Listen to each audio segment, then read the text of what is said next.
গতকালকে একটা পোস্ট করেছিলাম নতুন আপডেট এটা লিখে। তো ওইটাতে অনেকে কমেন্ট করেছেন যে আপু নতুন আপডেটটা কি বুঝতে পারেনি বা কিভাবে কাজ করে সেটাও বুঝতে পারেনি। তো যারা বুঝতে পারেননি তাদের জন্য আজকের ভিডিওটি আমার। তো যদি ভিডিওটি আপনাদের কাছে একটু হলেও উপকারী মনে হয় বা নতুন কিছু জেনে থাকেন সেখান থেকে বা এটার কাজ সম্পর্কে জেনে থাকেন নতুন, তাহলে অবশ্যই শেয়ার করে অন্যদেরকে দেখার সুযোগ করে দেবেন। সো আসসালামু আলাইকুম, সবাইকে শুভেচ্ছা জানিয়ে শুরু করছি আজকের ভিডিওটি। তো যাওয়া যাক মোবাইল স্ক্রিনে। তো এই নতুন আপডেটটি দেখার জন্য অবশ্যই আপনার প্রোফাইল বা পেজ, সেটার মেইন যে হোম পেজে যেতে হবে।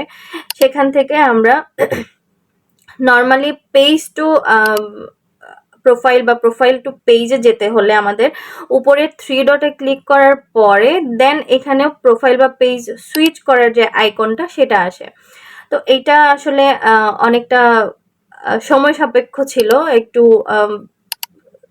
সময় নিয়ে করতে হতো। তো এইটাই এখন ফেসবুক খুব ইজি করে দিয়েছে যে এটা খুব সহজে কিভাবে এক ক্লিকেই করা যায় অ্যান্ড হোম পেজ থেকেই করা যায়। তো এটাই আমি আপনাদেরকে দেখাবো। সেটা হচ্ছে দেখেন, প্রথমেই কিন্তু আমি আমার পেজ বা প্রোফাইল দুইটারই ইন্টারফেসটা দেখিয়ে নিলাম, আগের যে ইন্টারফেসটা সেটা দেখিয়ে নিলাম। দেন এখন আমি আপনাদেরকে দেখাবো যে আপডেটটা কি। তো এই আপডেটটা দেখার জন্য অবশ্যই আপনার প্রোফাইল বা পেজের পিকচার আইকনে ক্লিক করবেন। দেন দেখেন আপনার প্রোফাইল বা পেজের নামের পাশে একটা অ্যারো চিহ্ন আসছে, একটা অ্যারো চিহ্ন আসছে। সেটাতে ক্লিক করলেই আপনি খুব সহজে আপনার পেজ টু প্রোফাইল সুইচ করতে পারবেন অ্যান্ড আবার সেই প্রোফাইলের পিকচারে ক্লিক করে আপনি প্রোফাইল টু পেজে সুইচ করতে পারবেন। তো এটাই ছিল নতুন আপডেট। যারা বুঝতে পারেননি তাদের জন্য আজকে ভিডিওটি করে দিলাম। আশা করি আপনাদের উপকারে আসবে।